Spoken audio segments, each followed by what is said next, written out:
Hello dear fourth year students, this is Mohammed and I'm going to present to you week 7 of literary criticism. We were supposed to do this in the class, but they've asked us to record our lessons and upload them on the Google Classroom platform. Alright, today, this week 7, we're going to talk about John Dryden, Alexander Pope and William Wordsworth. Last week we talked about Boccaccio and another critic. Today it's these three English writers, and we're going to discuss their views on literature in general.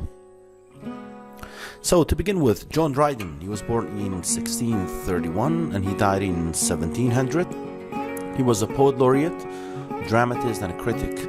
Poet laureate means he was like the national poet, the poet of the kingdom. And he was also a dramatist, a playwright, and he also wrote criticism.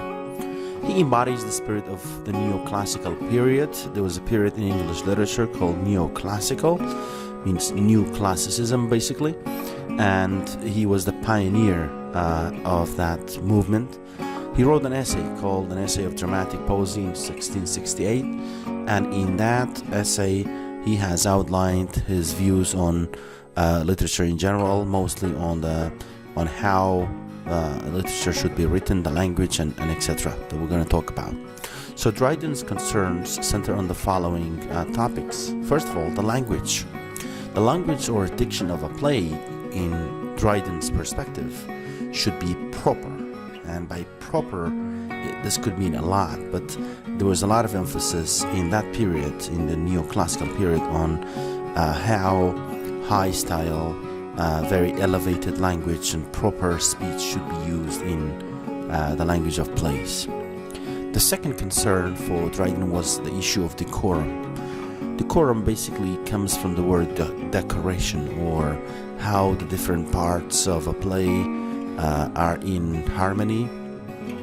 And in drama especially, there was one particular concern about what should they show on the stage. So for example, would the show of violent acts be proper or improper?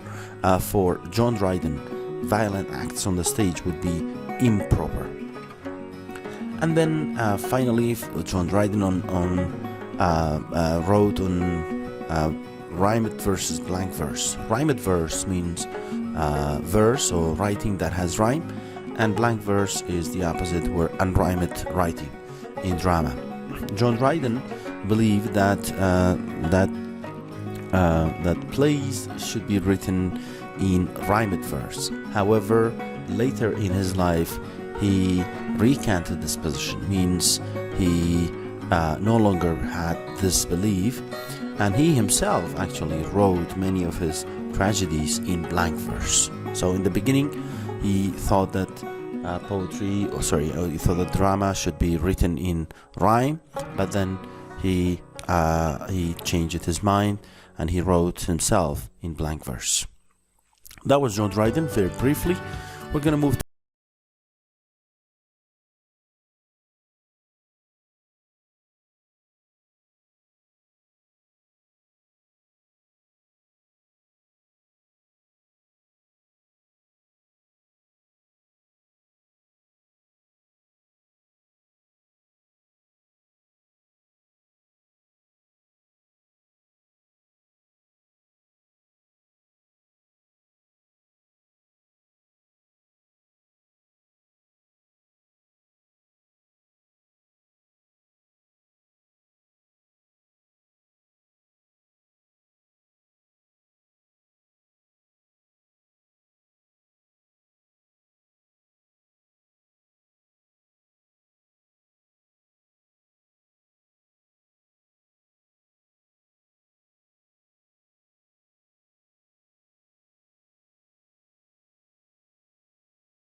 Rhetoric is about how you structure something and how the writers send the message. So these two literary theories are the basis for Alexander Pope's criticism.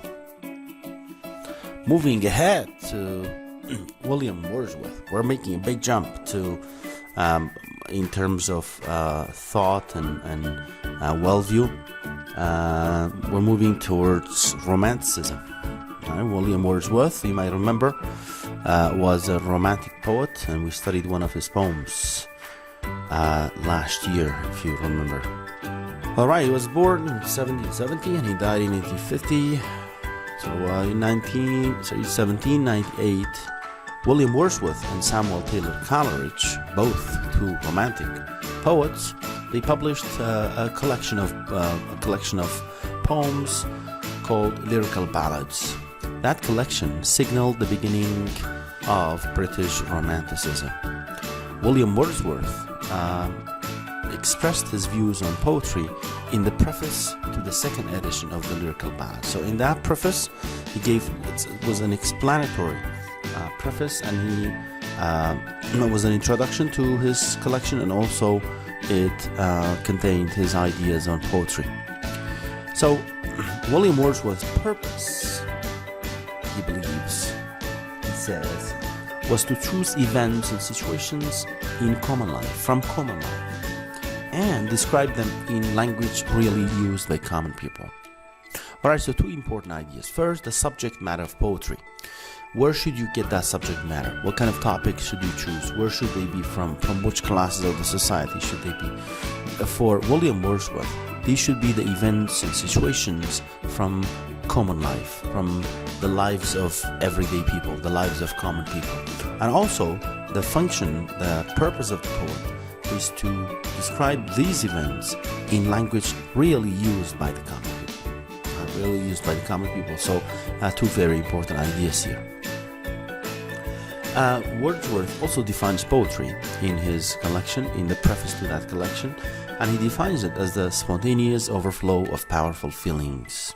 Spontaneous means coming naturally. Overflow means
see you next week in the class, hopefully.